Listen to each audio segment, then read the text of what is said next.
नमस्कार दोस्तों, आप सबका हार्दिक स्वागत है अपने YouTube चैनल IPS इंस्टीट्यूट पर। और आज जो अपना वीडियो बना रहे हैं उस वीडियो का जो टॉपिक है, क्योंकि अपने 2 दिन पहले एक वीडियो बनाया था डॉक्यूमेंट वेरिफिकेशन से संबंधित, तो उसके अंदर खूब सारे कमेंट आ रहे हैं जो वीडियो के लिए जो सिलेक्टेड लोग हैं कि उनके डाउट बहुत सारे हैं कि हमें कौन सा सर्टिफिकेट लाना है, कौन सा नहीं लाना है। तो उन क्वेश्चनों का मैं जवाब देने के लिए आपको ये वीडियो बना रहा हूँ। तो दोस्तों, उनमें अपन बात करते हैं तो मैं आपको एक चीज़ क्लियर बता देता हूं कि वीडियो डॉक्यूमेंट वेरिफिकेशन को लेकर आपको घबराने की बिल्कुल भी आवश्यकता नहीं है, क्योंकि वीडियो डॉक्यूमेंट वेरिफिकेशन एक इजी प्रोसेस है। ऐसा कोई नहीं है डॉक्यूमेंट वेरिफिकेशन में कि आपने छोटी सी गलती कर दी और आपको वहां से आउट कर दिया जाएगा, ऐसा कुछ नहीं है। छोटी मोटी गलती होती है तो भी वो चला लेते हैं। अपने को जो मोटी मोटी जो अपने को सर्टिफिकेट वगैरह जो दिए हुए हैं, जो अकॉर्डिंग जो अपने को एक वो पेपर है उस हिसाब से अपने को तैयार कर लेने हैं, तो वो सेट तैयार करके लेके जाने हैं। आपके जो बड़े बड़े जो डाउट थे वो एक तो ये था कि जो अपने कोई विद्यार्थी है जो मान लो नॉन कॉलेज में पढ़ा हुआ है, उसने नॉन कॉलेज से बीए किए, तो उसको जो करेक्टर सर्टिफिकेट कहाँ से लेना है। तो वो जो विद्यार्थी कह रहे हैं नॉन कॉलेज वाले दे नहीं रहे हैं, तो उनको मैं बता देता हूँ कि अगर नॉन कॉलेज वाले नहीं दे रहे हैं तो इसका मतलब आपने जहाँ से लास्ट रेगुलर क्लास की थी वहाँ से आप उसको करेक्टर सर्टिफिकेट ले लो। यानी कि आपने बीए नॉन कॉलेज किए तो आपका 12th वाला भी सर्टिफिकेट चल जाएगा। कईयों को नॉन कॉलेज वाले दे रहे हैं, कईयों को नहीं देते हैं, तो कोई दिक्कत नहीं है। नॉन कॉलेज वाले दे रहे हैं तो बढ़िया बात है। अगर नहीं भी दे रहे हैं तो आप जो है तो वो 12th पास वाला आप वहाँ से ले लो।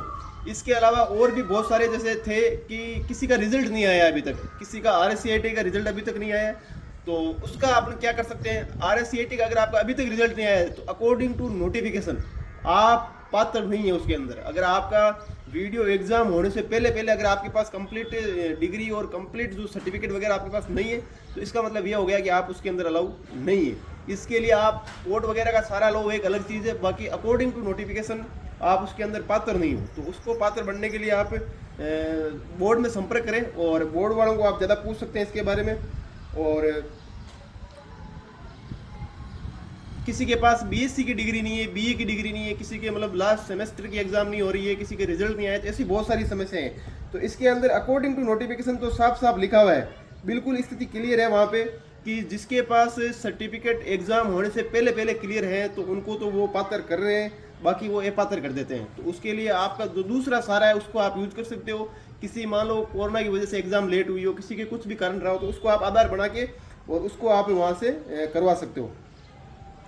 और बहुत सारे है कि कट ऑफ का क्या रह सकती है, तो वीडियो की कट ऑफ कितनी रह सकती है। तो मैं कहता हूँ अगर आप 2 गुना में अगर आप सिलेक्ट हो, अगर आप 5396 के लिए वैकेंसी है और लगभग आप 10,700 के आसपास जो 2 गुना अभ्यर्थी जो पास किए गए, तो मैं कहता हूँ आपको सबको वो चीज़ छोड़ के सबको पहले डॉक्यूमेंट वेरिफिकेशन करा लेना चाहिए। DV कराने में कोई बुराई नहीं है। आपने बहुत योग्यता थी तब आप जाके 2 गुना में पास हुए हो, बहुत सारे लोग फेल भी हुए, तो आप DV करवाने के लिए तैयार रहो। तो इसलिए भी तैयार रहो DV करवाने के लिए। मैं कहता हूँ मैक्सिमम लड़कों का नंबर आ जाएगा, यानी कि जितने 2 गुना में सिलेक्शन हुए उनमें से मैक्सिमम लड़कों का नंबर आएगा। 5396 की जो पहली लिस्ट आएगी उसके बाद और भी लिस्ट आएगी, जब तक पूरी पोस्ट भरी नहीं जाएगी तब तक वो वेटिंग लिस्ट आती रहेगी उसके अंदर, क्योंकि इसीलिए आपको 2 गुना पास किया है।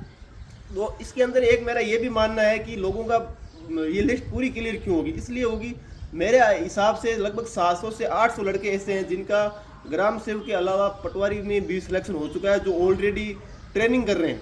तो वो बहुत कम चांसेज है कि वो लड़के यहाँ पर वापस आए, क्योंकि अगर वो वहाँ से छोड़ के रिजाइन दे के वो यहाँ आते हैं तो उनको 1 लाख रुपए का बॉन्ड भी भरना पड़ता है। और उसके अलावा ये चीज़ें कई लड़कों को जिनके अच्छे नंबर आ रहे हैं, ऐसे बहुत सारे लड़के जिनके 140 प्लस नंबर है ग्राम सेवक में और वो ऑलरेडी पटवार में सेलेक्टेड है और उनको होम डिस्ट्रिक्ट मिला हुआ है, तो उन लड़कों का वहाँ आना की कोई चांसेस नहीं है।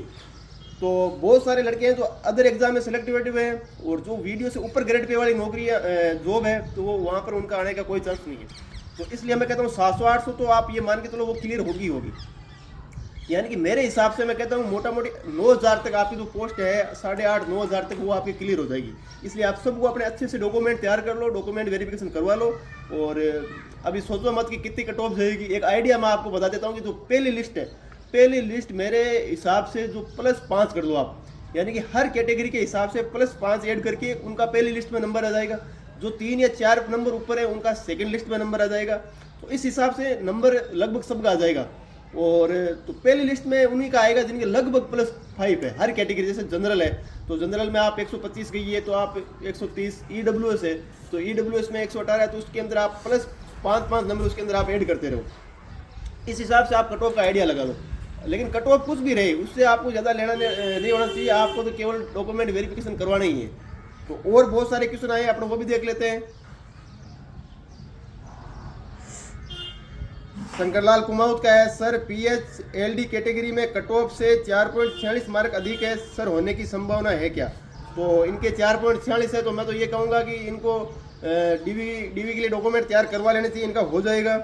और तो इस तरह खूब कमेंट आए हुए हैं, तो उनको मैं सबसे पहले यही कहूँगा अकॉर्डिंग टू लिस्ट आप तैयार करते रहो ये। और तो दोस्तों एक क्वेश्चन और है कि मूल निवास और अपने जो जाति प्रमाण पत्र वगैरह है, इनका भी बहुत सारे लोगों को डाउट है। तो मूल निवास जाति प्रमाण पत्र का ऐसा है कि मैं कहता हूँ कि अगर 6 महीने से ज़्यादा पुराना नहीं है तो आपके चल जाएगा, कोई उसमें इश्यू नहीं है। और मूल निवास ऐसा है, ऑनलाइन वाला है तो वो पुराने वाला भी चल जाएगा, ऑनलाइन होना चाहिए। ऑफलाइन वाला जो कोई भी डॉक्यूमेंट है वो अभी मान्य नहीं होते हैं। और एक किसी का क्वेश्चन था कि EWS वालों को जाति प्रमाण पत्र बनवाना है कि नहीं है, तो EWS वालों को जाति प्रमाण पत्र बनवाना ही पड़ेगा। यानी कि आप EWS का लाभ रहे हो, आप आरक्षण का लाभ ले रहे हो, तो उसको जाति तो पता ही होनी चाहिए। EWS वालों के लिए जाति प्रमाण पत्र अनिवार्य है। और मूल निवास जो है वो भी बनवा लेना है आपको। और 6 महीने तक का अगर हो चुका है तो आप अपना को रिस्क नहीं लेनी है, आप दोबारा बनवा लो। अगर 6 महीने से ज़्यादा उनके पुराने हो चुके हैं, अगर जाति प्रमाण पत्र वगैरह है, और अगर पुराना है, अगर नहीं बन रहा है किसी कारणों से, तो अपन उसमें शपथ पत्र देके भी अपना उनका काम हो सकता है। तो ये जाति और मूल निवास की भी बात हो गई। और अपने एक चीज़ आप बिल्कुल ध्यान में रखो, किसी भी प्रकार की अगर आपके डॉक्यूमेंटों में गलती है, डॉक्यूमेंटों में नाम में मिस्टेक, स्पेलिंग में, या कि आपने आवेदन करते समय अगर कोई त्रुटि कर दी है, तो उसमें आप शपथ पत्र देके आप उसको वहाँ डीवी के लिए लेके जा सकते हो। अगर आवेदन में तो कई लोगों ने जैसे 2.5 लाख से कम आय कर दी है और उनके वास्तव में 2.5 लाख से ज़्यादा आय है, तो आप उसका एक ही सोल्यूशन है, उसके आप फॉर्म में आप संशोधन नहीं कर सकते। ऑनलाइन फॉर्म जो सबमिट हो चुके हैं उनमें संशोधन नहीं हो सकता है। आप उसकी ऐसा हो सकता है कि बोर्ड में बातचीत करके और आप एक शपथ पत्र वहाँ बना के जरूर ले जाएं, शपथ पत्र बना के ले जाओ। और उसके अंदर, क्योंकि अपने तो डॉक्यूमेंट वेरिफिकेशन करवाने जा रहे हैं, उसके अंदर लिखा हुआ है कि आवेदन करने में अगर आपसे कोई भूल चूक हुई है तो उसके अंदर आप शपथ पत्र देके भी ये काम आवेदन को सुधार सकते हैं। और डॉक्यूमेंटों में अगर किसी भी प्रकार की मिस्टेक है तो डॉक्यूमेंटों में भी मिस्टेक सुधारने के लिए अपना उसके अंदर शपथ पत्र दे सकते हैं। एक क्वेश्चन है सर 109.61 SC मेल, तो इनका श्योरली हो जाएगा 109 में, कोई दिक्कत नहीं है। और एक का क्वेश्चन है BA की मार्कशीट में 9 जुलाई से बाद की डेट चल जाएगी क्या? तो जब आपकी एग्ज़ाम हुई है, उसकी एग्ज़ाम के होने के बाद का अगर आपका रिजल्ट आ रहा है तो आपके लिए प्रॉब्लम है उसके अंदर, मैं आपको बता देता हूँ। और पटवारी और वीडियो में बेस्ट कौन सी है, तो और आगे की प्रिपरेशन के लिए भी, तो ये एक अच्छा क्वेश्चन है कि भाई पटवार और ग्राम सेवक दोनों में अगर किसी का ऑलरेडी हो चुका है तो उनको तो मैं यही कहूँगा कि अगर आपका पटवारी में भी हो चुका है, ग्राम सेवक में भी हो चुका है, दोनों फील्ड वाली जॉब है। और दोनों में आपके अलग अलग डिपार्टमेंट से संबंधित कार्य होते हैं। जैसे जो पटवारी की जो है, पटवारी का क्या काम होता है, राजस्व से संबंधित कार्य होता है, म्यूटेशन वगैरह आप समझ गए होंगे। और वीडियो का क्या कार्य होता है, पंचायती राज से संबंधित, ग्राम पंचायत से संबंधित जो भी काम होंगे, जो सरपंच और ग्राम विकास अधिकारी वीडियो जो मिल के करते हैं वो कार्य होते हैं। एक तो आप इसमें इंटरेस्ट हो सकता है कि मेरा किस प्रकार के कार्य में इंटरेस्ट है, उसके हिसाब से आप चूज कर सकते हो। बाकी अगर अपन पे स्केल की बात करें तो पटवारी है वो L5 के अंदर आता है और ग्राम विकास अधिकारी जो है वो L6 के अंदर आता है। यानी कि लगभग प्रोबेशन के अंदर भी इनके 500 रुपये का पेमेंट का डिफरेंस है।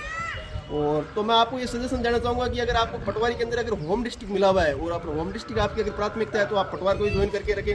और फिर आपकी चॉइस के हिसाब से भी है। और अगर इनका डिटेल में अगर अपने को वीडियो तो अलग से बनाना पड़ेगा क्योंकि उसके अंदर खूब सारा टाइम लगेगा। पटवारी की क्या क्या कार्य होते हैं, किस प्रकार की भूमिका होती है उसकी प्रशासन के अंदर, और ग्राम विकास अधिकारी का भी किस किस प्रकार के कार्य होते हैं और उनकी किस किस प्रकार की पावर है, उनके किस प्रकार के कार्य होते हैं, तो उसकी भी अपने को अलग से वीडियो बना लेंगे। तो ये वीडियो अपना आज यही ख़त्म करते हैं।